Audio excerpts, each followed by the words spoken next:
quickly. Out of all the ones, what? Or Event Horizon. Oh my God. Look, if I'm going out, I'm going out strong. We need to have conversations. Those are bold choices. Hello, everyone. I'm Markeia McCarty, and welcome to Geek Public. Today's topic is going to be horror and gaming, and I am so extremely fortunate to have an amazing panel of people from all different sets of the horror-scape with me today to be able to talk on this subject. So, beginning with myself, like I said, I am Markeia McCarty. You may know me from a number of horror things. If you know of Something Scary, which you can find on youtube.com/snarled. I was on there for 3 years as the head host, narrator, creative producer, editor. It's a weekly animated horror series that has to do with fan adapted stories that we're taking from fans from around the world, and then also an accompanying podcast. I'm also the community director of Hunters Entertainment. We do Outbreak Undead.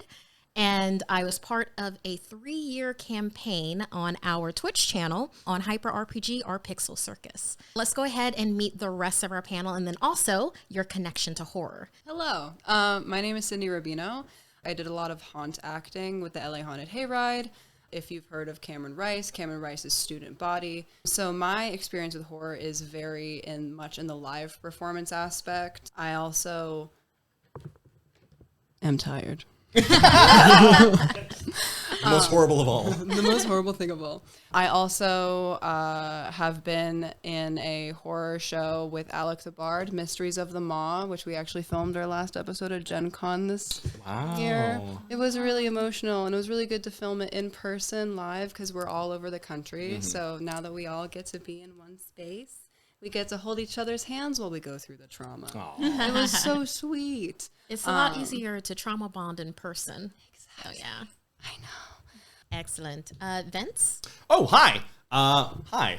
I'm Vince Caso. I am an actor, role player, writer. My connection to horror is really starting off in the actual play scene with a show called We're Alive Frontier, which was a post-apocalyptic zombie super horror show, DM'd by Ivan Van Norman. And then I've also been on a smattering of games of 10 Candles on both Geek and Sundry and on Pixel Circus.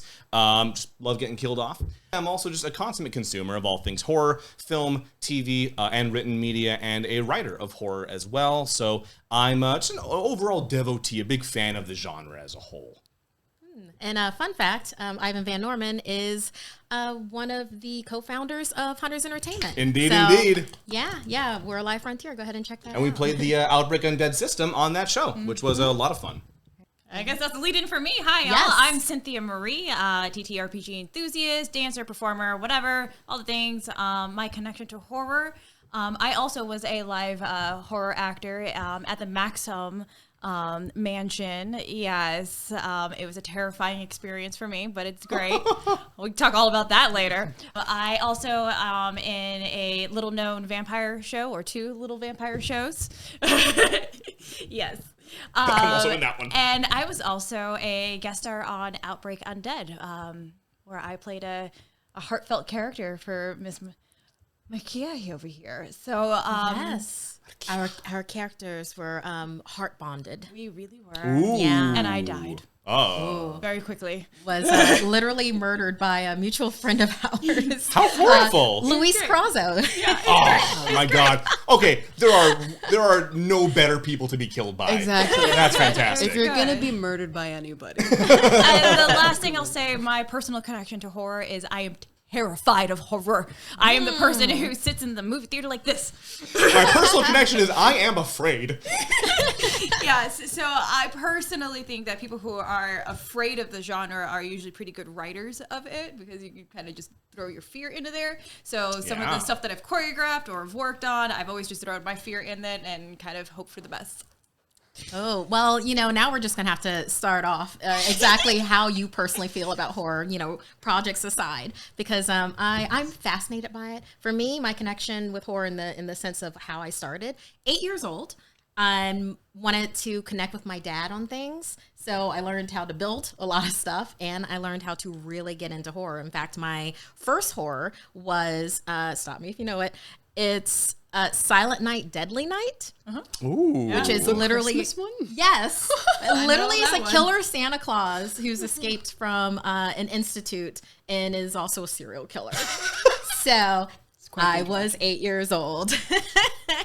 Ever since then, loved it. Freddy Krueger was the best for me because seriously, how great of a premise is that? He gets you in your sleep. Yeah. There's no escaping that. There's no Yeah. corner. There's no slow snail that you just have to go faster than. There's none of that.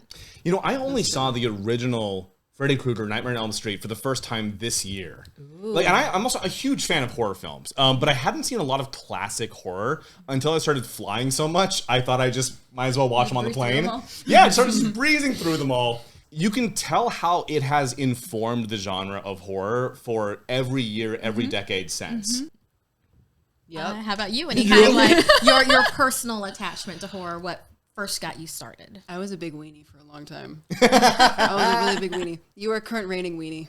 Yeah. Yeah, It's yeah. great. I will tell you my terrifying story after you. Absolutely. I was not a huge fan of horror until I grew up, honestly, because I was even scared of like Jurassic Park, you know, when you get eaten by the T-Rex on the toilet. That terrified me. I ran out of the room as a child.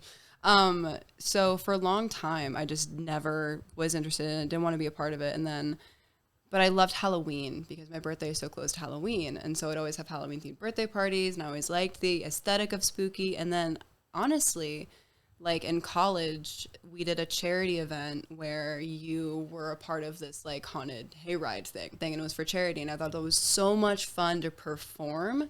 It kind of gave me exposure therapy to be like, these are just people in suits, and there's nothing to be scared of. And then I was kind of like addicted, and I'm like, I Yeah. really like Okay. it. Cool. That's Pretty cool. cool. Well, if you think about like haunt acting in particular, you're literally giving people what they want. You get to see their reaction and feel it viscerally because people come to those events to get scared. That's the whole reason why you're there. So you can literally see that you're doing a good job. Uh-huh. The validation's great. Yeah, and sometimes you get punched in the stomach. Yeah, Oh, yeah. yeah, that too. No. Do you want to? I could elaborate a little bit. I never got punched in the stomach, but I thank watched God. people do it. I almost did. So in the Maxim party, like, they called me like a digital monster. So basically, they dressed me as like a little baby doll, big eyes and stuff like that. And then they whited out my mouth. Like they wanted to put a prosthetic so I didn't have a mouth. So the whole point was that it was a commentary on Gen Z, sadly, but younger generation who were constantly like looking at digital like stuff. And so they gave me an iPad, and I would walk around with the iPad like up here, like just reading. And like when somebody would look at me, and be like, "Oh, are you okay?" I'd like, and like my mouth was your mouth. gone, and they were just like, "Ah!" So I had a girl literally jump and get ready to go like this, and I was like, Yeah. I'm not paid enough for that. exactly. But growing up, this is definitely an age thing. I'm 37 years old, so I was born in 1985 at the height of slasher movies. I went to go visit my family for, I think, a summer in New York, and I had all boy cousins. They're all older than me, and they all loved Freddy Krueger and Chucky. They had the claw and the doll, and I fell asleep, and they put the claw and the doll on top of me. So when I woke up, it was right there, screamed and cried. And then same summer, we were going to Dunkin' Donuts because it was in New York. A East Coaster. And, you know, parents leave the kids in the car, like they go get the thing, come back. My cousins locked the doors and started singing, 1, 2, Freddy's coming for you. And I like just started bawl crying. Like, so, yeah. Oh boy. Trial by fire. I was traumatized by horror. So for Okay. me, with horror, I like to do a whole bunch of research on how the movies were made so that I, much like you, like, okay, it's a person in a suit. For me was, okay, that's makeup. Okay, Peek that's behind not the real. curtain a Yeah, little that's bit. not real. The lights Yeah. come on the Disney ride. Yeah. Yeah, for sure. I'm that person. I think because I was also we're all kind of remarking on this. I was definitely a bit of a weenie as like a small child as well, but I still couldn't pull myself away from those really haunting stories. Even just like into my early teens and stuff, watching films like I think U571 was one of them, the submarine horror film, White Noise, stuff like that, where it's really like a creeping kind of horror, and that culminated in me writing my first screenplay at the age of like 9 or 10, I think it was, which was just like an absolute slasher, nasty, were concerned about this child, kind of a screenplay about like this subterranean creatures that came out, slaughtered this kid's whole family because one of them was disguised as his cat, who they finally launched their invasion a day he was out at school before he got back, and it was just like, it was a bloodbath. And that, in addition to reading like R.L. Stine and getting a little bit of a distanced intake of horror, where you can, especially in written media, you can keep it a little bit at arm's length. And so just being able to digest those stories, those types of themes, and then into my teens, and like, oh yeah, I really love this genre. That was the launching pad for me before I eventually started actually performing in horror media. Did you watch Are You Afraid of the Dark? Oh my God, yeah. Who didn't? Oh yeah, right? Me? Oh, really? It would come on. It would come on. No, it would come on. I'd see the campfire, and they would start talking, and I was like, click, goodbye. High five, withdrawn. Well, you know, a lot of really great games came up while we were talking about this. 10 Candles, obviously, Vampire the Masquerade, Outbreak Undead, and so on and so forth. And a lot of things about our personal connection with horror, like for our background and then also on screen. So let's go ahead into our first topic for horror in games. So let's talk about consent and safety in horror games. Yeah. You know, creating a space that is conducive to horror. For me, that means that you check in with all of your players, whether you're a GM or whether you are, you know, a player amongst players, and you make sure where those lines and veils are for everybody. There's a number of different safety tools, and, you know, feel free to, you know, chime in with what your favorite one is, but horror is best when everybody's on the same page and it's not you trying to do a gotcha on someone. Oh, for sure. Yeah. So what are some ways that either safety tools or ways in your horror games that you make that consent in that space? Well, I'll say, as someone who's also DM'd a lot of horror and who DMs more than I play, for me, the consent 101 is I use a tool called the digital RPG consent checklist, I believe it is. It's a Google sheet, a Google form rather, that I then took and modified because I still felt, because we've all seen like the PDF versions that float around, stuff like that. I read through it, I'm like, this is still missing like 40 or 50 items that are very likely to come up in a horror context. Yeah. So I took that. And for those that are less familiar with this, like Vince saying that you can find it online, but it also kind of goes into the traffic light system where it has green, yellow, and red. That's also depicted on that form. Yeah. Please continue. And thank you. Appreciate that. But I took that and I modified it to make it much more embracive to all the various little things that are like, you're not sure. You didn't even realize this might be a thing for somebody, but I don't want to put players in a position where they have to tell me their things. I want to try and give them as many options as possible. They can just mark it off and not have to have a conversation if they don't choose to. So I added a ton to it and also added an orange to that light system where, because I realized like green is like, yeah, totally cool. Red is under no circumstances. But yellow for me was always the kind of weird middle ground of, it covers a bit too much ground of, we know that it's like veiled. We know like maybe it existing but off camera is okay, but also maybe they are only okay with it being referenced. So I tried to break it up a little bit more to be like, hey, are you cool with this existing in the world but not happening at all in actual play? Or are you okay with it happening but off screen, etc., to try and give those options, that variability. But then besides that, once I get that information in and I tune the game to be able to allow that, yes, it comes down heavily to like both checking in with players between games, during breaks, stuff like that in shooting, and also giving them the safety tools on the table where they can subtly flag like, hey, this moment is not working for me, whether that is like the traffic light coded system on little squares in front of them, or if we have a system of hand gestures we've come up with. Or I've also told people, look, if I have my laptop open, my DM notes are there, shoot me a text. Like literally tell me exactly what you're feeling right now. And that's happened during games where someone said, the character I built can't handle this. I'm feeling frustrated in this game because I feel like I have to leave the party or etc. I'm like, it's great. And I take that moment and completely twist the scene in the new direction live because I have that information to work with. And maintaining that open communication with the players is the only thing that makes horror work. Yeah. I would also flip it as a player, because I've obviously played more than I've DM'd. It's the responsibility of the player also to speak up when something affects you. And sometimes you may not know that it affects you right off the bat. Like you may not be able to list it on one of these things because you didn't know it affected you. Totally. So I'll give yeah. Until it happens. Right. Yeah, so you can I'll be give surprised. Prime example, one of my hard lines now is body mutilation. And again, I think it's the responsibility of the player to understand that people may cross your lines. And sometimes it's okay. You just have to assess in yourself, like, okay, why did this bother me? And who do I need to speak to make sure that this doesn't happen again, or whatever it is that you're comfortable with. For so sure. Outbreak Undead, she was a sniper. Like I had all my stats in sniping. So she needs her hands. She's Oh no! running, Yeah. running away. Just that phrase alone, you know what's coming. She needs her hands. Yeah. She needs her hands. What happened? My character gets scratched by a zombie, and the entire crew was like, "We're cutting your arm off," and I was like, "What?" Well, it wasn't scratched by a zombie. Oh, good. They just it was killed the me bone. when that happened. Yeah, it was. We were in this like underground Yeah. warren of these like the hills have eyes kind it's of creepy. people, and they had bone weapons that they had poisoned, Mm-hmm. and apparently a low roll ended up getting stabbed through the arm Yeah. with it. Yeah. And it would have poisoned the character. When Which I is got fine. Scratched, No, but- Xander but- euthanized So me. it makes sense. It Yeah, makes sense but- what you guys decided. Well, because we wanted to save the character. Sure, yeah. and, Hey, that's a great idea. But my brain, my brain. I love you, Xander. Mwah. Oh, shit. So I'm so sorry. Go on. So my brain as the player was, wait a minute, I'm getting my arm chopped. Wait, hold on, wait. And like Yeah. everybody just rolled really well. It was just like, well, and your arm's off. And I was just like, oh shit.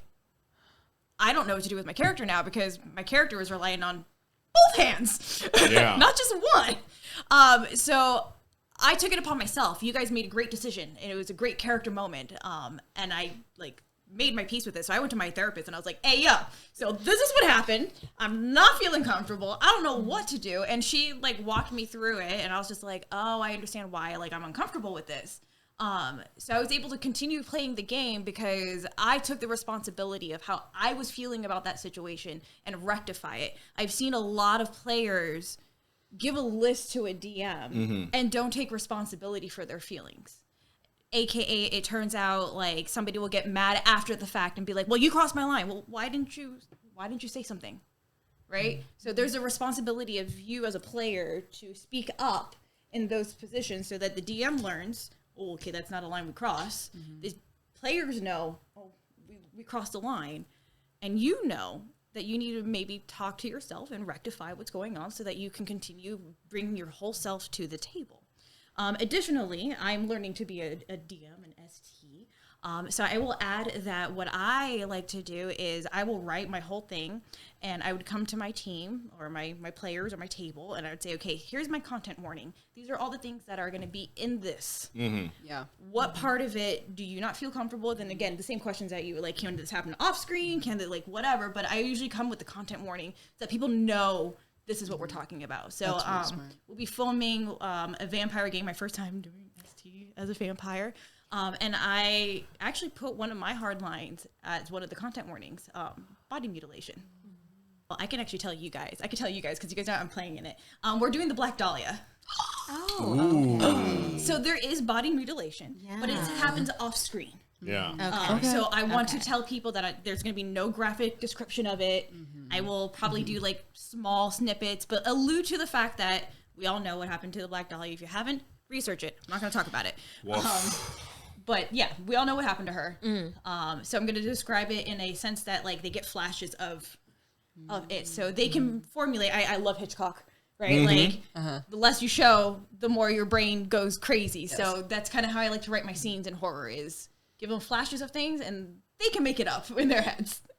I'm really glad you brought up the content warning too, because I think that's also like obviously you can't put everything in there. You can like this is what I planned for, this is what might happen, but obviously wrenches get thrown in things. Like the plot's gonna go out of left field somewhere.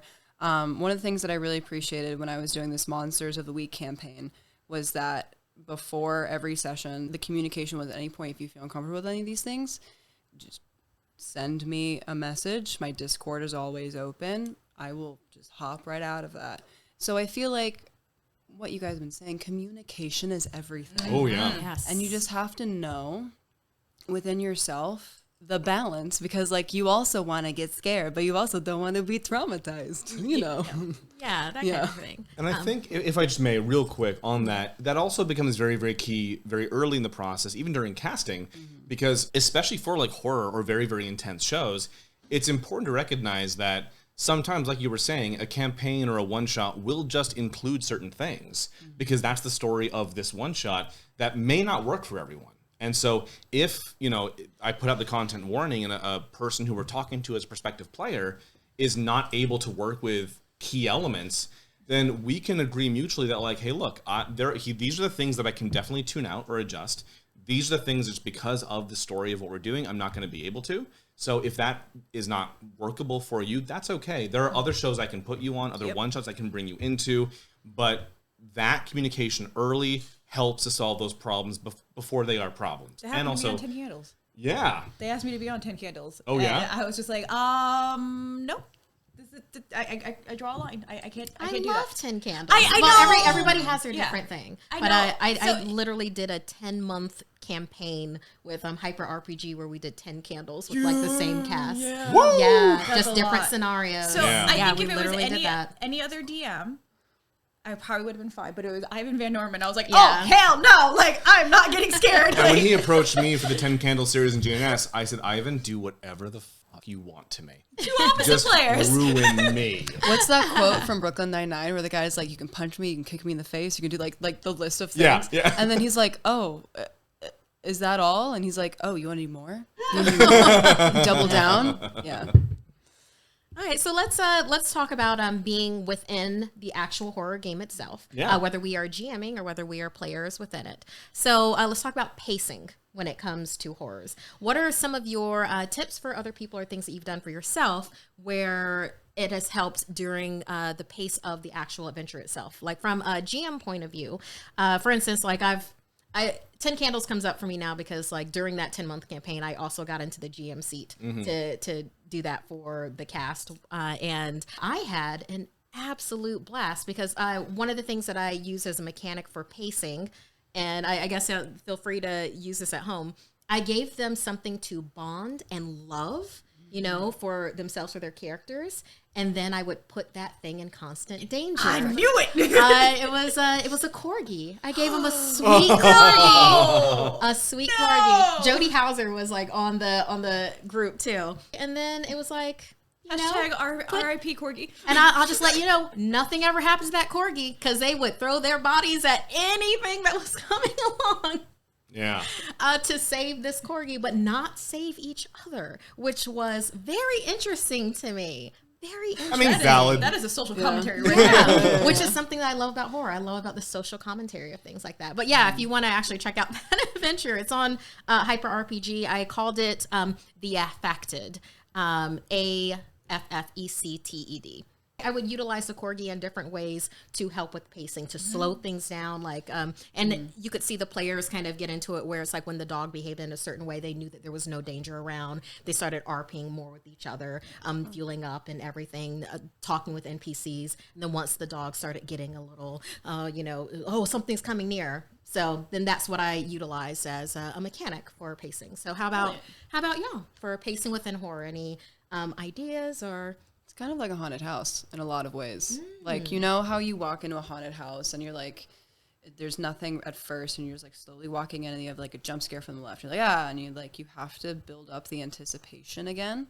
Because if you're constantly in that state, then everything levels out and you get used to it and it's not as effective anymore. So every time there's like a big moment, there has to be like the anticipation has to build over and over and over again. Until obviously you reach the end. I like building character moments with people, making the connections first and making them really strong. So when the scary thing happens, you can lean on the people around you, ideally, or you throw yourselves in front of a corgi and then you die. I will absolutely agree that horror is very much about the ebb and the flow. It's about the anticipation, the building and the receding of it, and not investing overly in the shocking result. but letting it be just the anticipation thereof that really adds to the horrifying component. And I think, because this dovetails into a little bit of another really important point, I think, that comes into horror, especially in actual play, where it is improvised, is it really comes down to the players. It comes down to the players being able to invest in the moment and the story and sell the horror. Because there is only so far that the DM can go to sell that this is a scary, that this is a horrifying world or plot or adventure.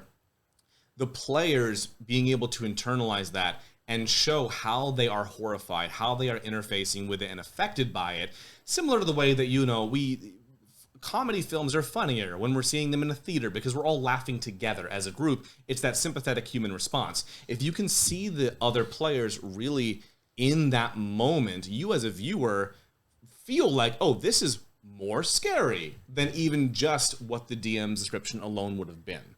And so leveraging the players' reactions, leveraging how they're internalizing and reacting to these moments are what helped me to change pacing on the fly to see what keys them in a little bit, what sets them off, what gets them moving in the right directions, reacting in the right ways, and then I will tune the actual story to fit the ebb and flow of the players' emotions and reactions, even if I had a different plan or layout ahead of time, to ensure that the viewing experience for people watching still sells that in that sort of, Hereditary-esque kind of build of of the horror. Yeah, I agree. So, like, as a player, I do a lot of research on horror stuff, so I can see things coming a mile away when somebody's setting it up. So I'm able to react how I think my character would react to that situation and actually, like, fully live in the moment of, like when I was playing LAG and she got, staked and the stake was coming out, like, I visually was starting to cry because I knew that was going to happen. I was able to prep myself and like really like sell the moment. But I loved your point about anticipation. When I play scary NPCs, one of the big things that I love to do in terms of pacing is I change the tone of my voice and the way I speak. And quite literally, when I do LARPs, for example, and I'm playing a BBG, I will get this quiet so that people have to lean in and actually like listen to what I'm saying. And when I make points, I'll get loud and people are just like, oh, jeez. So it's also like changing the way like you move and talk also helps pace some of the game sometimes. Except for reminder, if you see somebody do that, don't talk over them. Yeah. Oh my god! Especially because there will be moments, and I would assume DMs do the same thing, right? Like to get that anticipation, you'll withhold words and wait for the right moment to say that word. And if somebody steps over that moment, you screw it up. And that really ties into having good game sense as a player. Is I can't tell you how many times in various games, as a DM, I'm setting up or really trying to sell a moment, and a certain player may not have had the right game sense and steps on that moment when we could have worked together to sell it. Yep. As opposed to being like, dismissing the moment to have like a powerful character scene or moment. And I'm like, that moment is great to really like sell the strength of your character. But it's important to also sell the anticipation of consequence in this moment before your character finds the gumption to rise above it. Allow that ebb and flow to take place, which is part of it can be tricky in improv because you got to come up with the stuff on the fly. But like I said, that's where it comes into really being able to cast and then trust your cast to work collaboratively with you and never allow it to be like a DM versus players situation, because that will destroy any game, but it will destroy horror.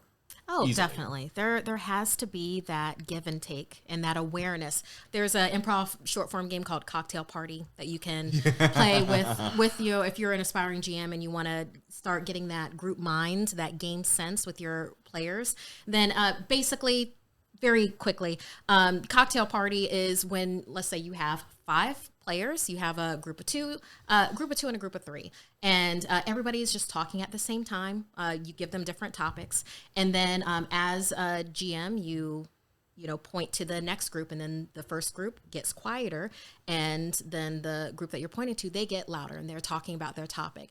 The first group hasn't stopped talking, but they're doing it much quieter. And the big point of it is that they are listening to what the other group is saying. Because then when the person goes back to pointing to that first group, they then have to change their conversation to incorporate the topics and theme that was in the second group. So like if first group is talking about why does it, whenever we talk horror, I only think about eyes and eyeballs.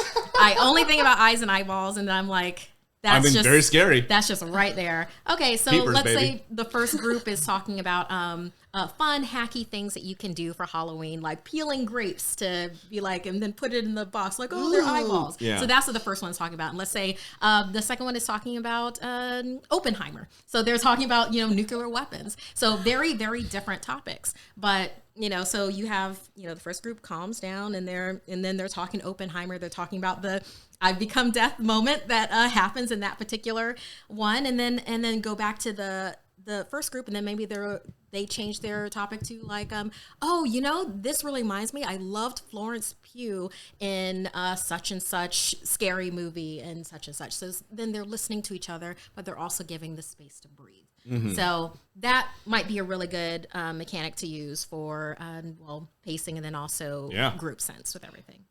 I think it's always fun to have also like session zeros. Yes. For chemistry, especially for horror. Chemistry is so important when you are telling a spooky story. Yep. Because you need to know what kind of spooky story you're telling. Because obviously there's so many different genres of horror in general. Like, you have your classic horror slashers. You have something like Hereditary. Like I like to call it the A24 genre of horror. Yeah. Because it has its own niche. And where you have like, what else is there? Thriller. Well, not that one. But yes, thrillers. Those are my favorite. Yeah. Yeah. What do you love most about thrillers? They're not as scary as slasher, jump out, freak you out kind of thing, but they make you think about probabilities that could potentially happen in life. That's true. So like, I love to use the example Gone Girl, right? So that is a thriller. It's not scary. Film gave me a goddamn panic attack. So, but it's not your traditional scary, like, boogeyman come to get you, like. Yeah.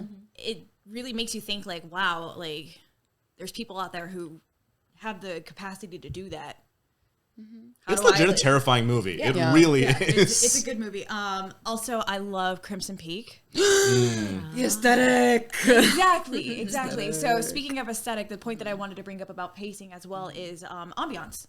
Yeah. Oh, So yes. like with 10 candles, the whole situation revolves around blowing out the candle. Yeah. And it gets darker.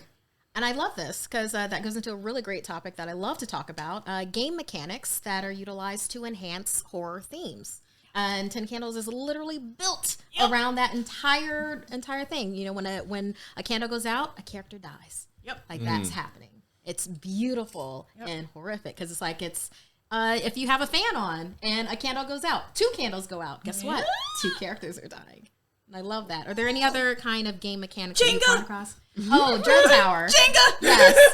Yes. Dread Tower system, yeah. I've always enjoyed the internal aspect of horror, the psychological horror. Even if we are dealing with a very objective horror kind of setting or story, interfacing that with really telling the internal story of what the characters are going through. And so when it comes to things like the, sanity mechanics in Call of Cthulhu or sanity checks in general, finding also ways in which the players can gamify their internal experience and how they are now given cause beyond just the improv, beyond just the yes and, of how is my character dealing with this and how can we actually mechanically explore how poorly I'm handling this and how I may become a danger to the other players. And that's especially where, once again, the player trust, communication, and dealing with all of this stuff well in advance, session zeros, lots of communication comes heavily into play because horror does also give you a lot of really great opportunities for interesting PvP encounters. Oh, yeah. And for a given table of role players, that can be one of the most difficult things to navigate. It is a very challenging component of RPGs. I've done it a lot, And some people just really struggle with that aspect because either you internalize your character, you identify with them a bit too closely. You have that character or emotional bleed can also come into play. But I made the example earlier as a joke, but where during We're Alive Frontier, spoilers, it's like a decade old. Xander Jeanre's character euthanized me because I got infected and didn't tell me that was going to happen. When I got infected, we cut to a break where they all went to lunch. I was very sad, and so I just stayed at the table, like sulking, because I'd been developing the show with Ivan for like 2 years. And I was Wasn't killed. that like the second episode? Yeah, I was killed. I was infected in episode 2. Oh. Yeah. After working to help develop this world and the story with him for like 2 years. And so Xander, the other guy who was also working so closely with Ivan up until that point, they decided in lunch they were going to euthanize me without me realizing what was going on. And they were going to sell it during the show. Literally, player Vince and character Asher did not know that was happening. They were going to sell it as like, oh, we're gonna knock you out and try and remove the arm. And so until Ivan at the table told me, and you pass away, I thought that's what they were doing. And I was like, okay, I'm going to the bar now. And I went to Guildhall and I had a lot of lemon drops about it. But the thing is also, like, I never for a moment had any ill will or feelings toward Xander for any of that, because I'm like, God damn, that's a great moment. Like, that's a great choice. That's such a powerful choice. And I think it helps because I'm coming at this from the perspective of an actor as well, which is I am not my character. I am never my character. I'm lying. I am playing pretend. And so whatever happens to me, as long as it is a good moment and it sells the show, it is valid. Mm-hmm. This is one of the reasons why I love composure roles in games. Yeah. Because it can be difficult because people do get very invested in their players. Yes. Wow, that was a Freudian. That was a Freudian slip. As a GM, you get invested in your players. Players get invested in their actual characters. So when you have something like a composure role, be like that third party for yourself to take it out of here and just whatever the dice decide with it.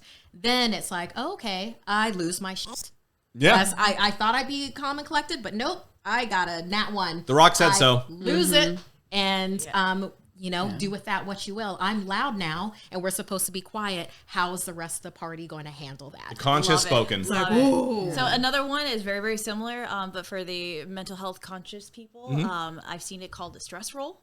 Oh, you deal with sanity, for sure. that. Like it's a stress roll, and so which is great because I honestly, as a engineer and who's a lead on a team, like that's literally what I talk to my team about all the time. I was like I don't even talk about their work. I was like, what is your stress level?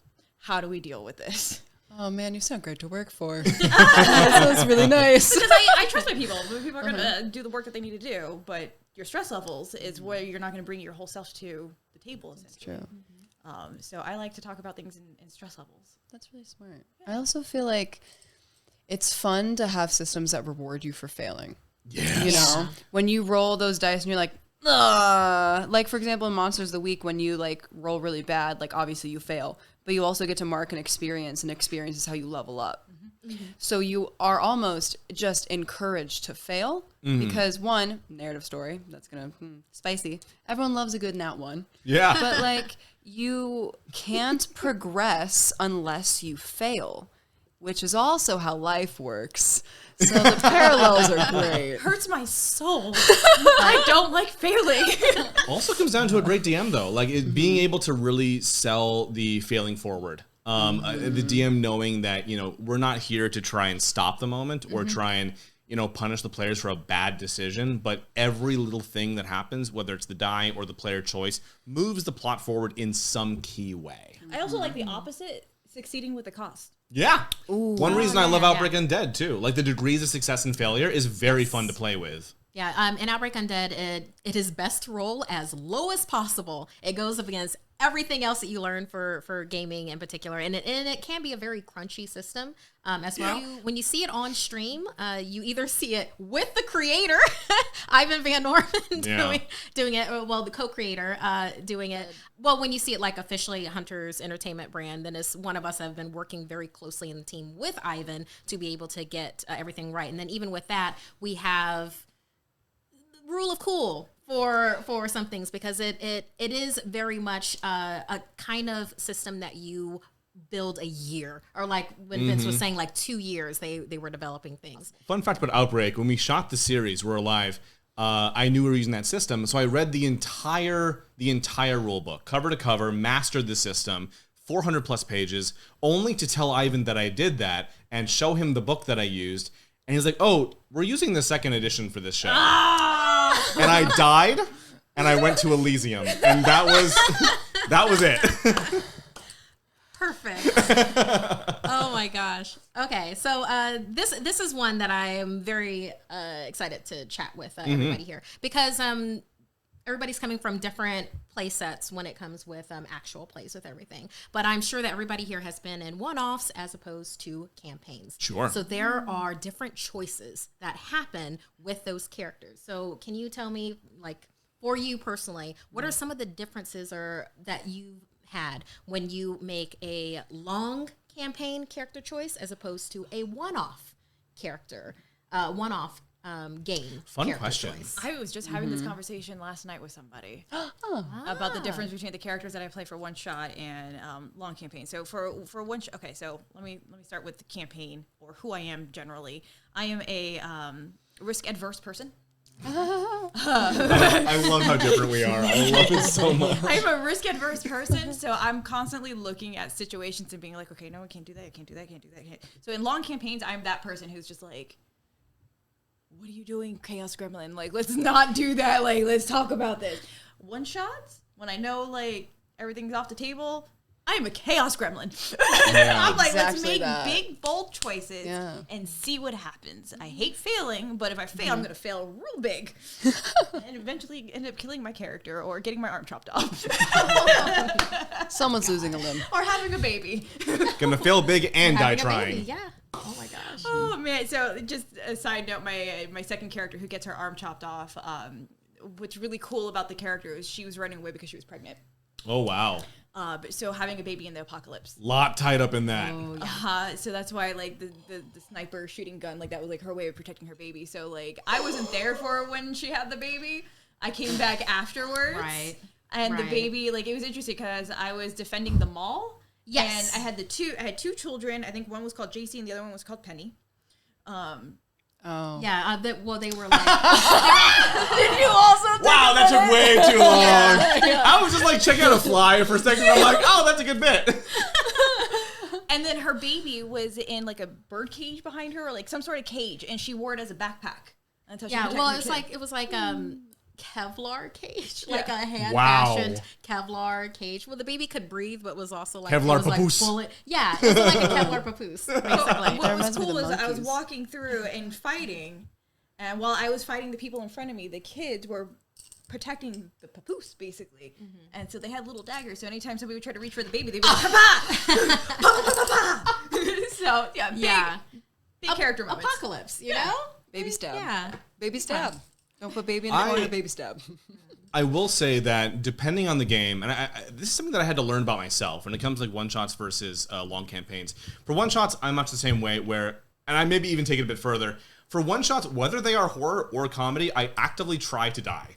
I never try and get to the end of a one shot alive because I want to throw that at the DM to see how they deal with my character making sound choices, but that are just obscenely huge risks at all times. You know, we did a lot of one-shots with, and campaigns as well, with the cast of the Guild on Felicia Day's channel, where we've been run through various settings by various DMs, and I've died at the end of at least like 80% of those games. How Blades keeps coming back, I don't know. But for long campaigns, I've realized that those times where I tried to play it safer or was more risk-averse, I had to introspect a little bit, and I realized those were games where I didn't fully trust the DM to make the right choice, to help my character tell the best story.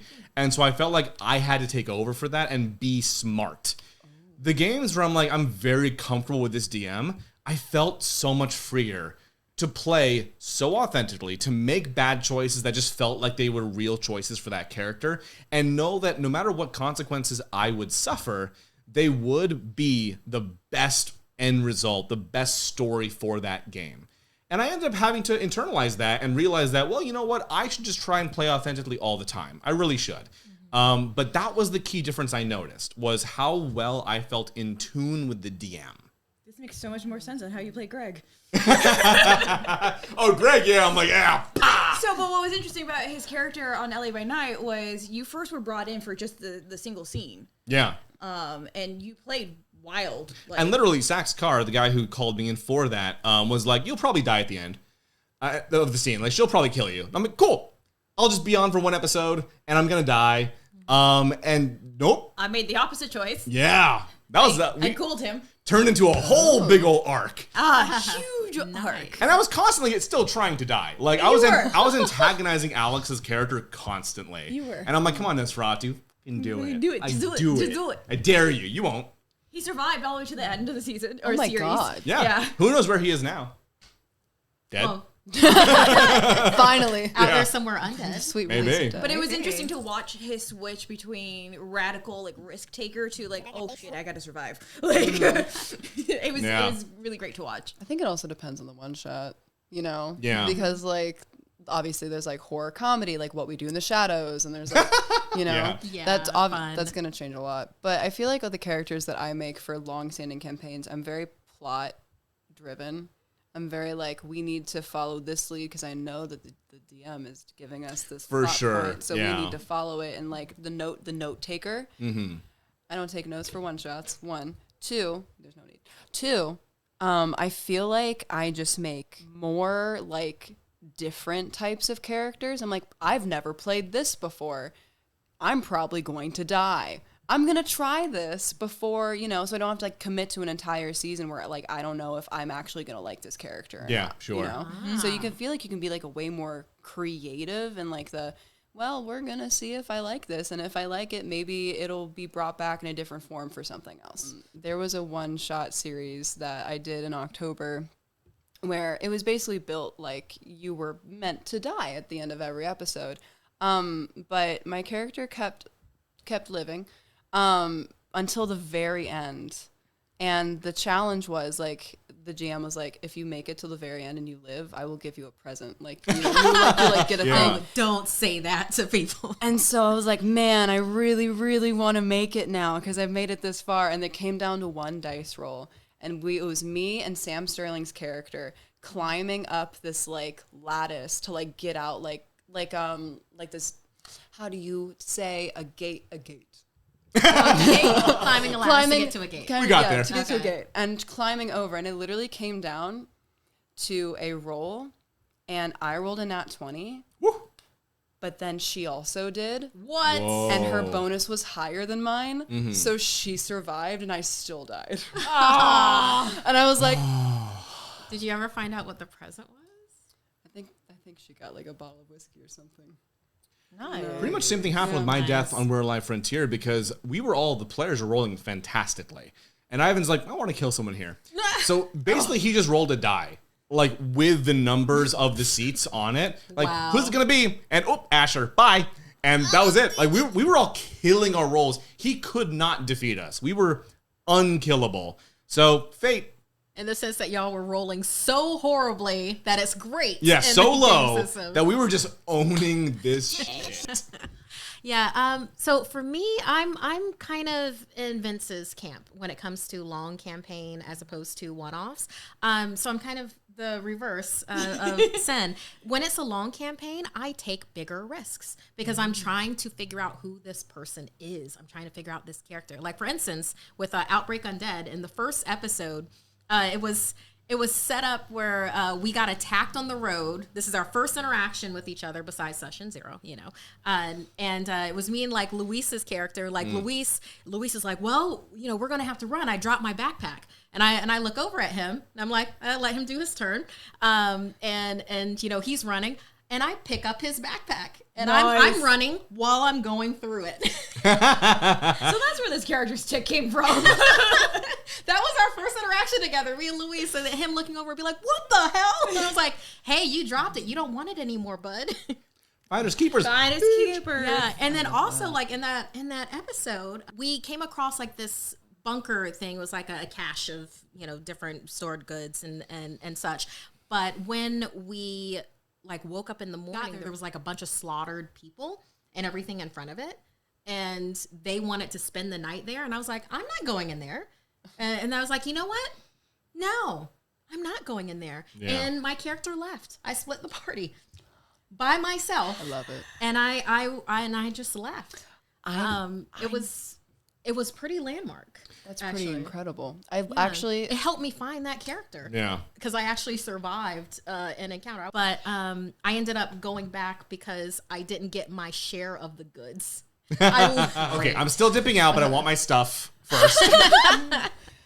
Wait. I have a random question for everybody. It's a quick rapid fire question. Okay. If there was a horror movie, game, whatever environment that you would live in for the rest of your life.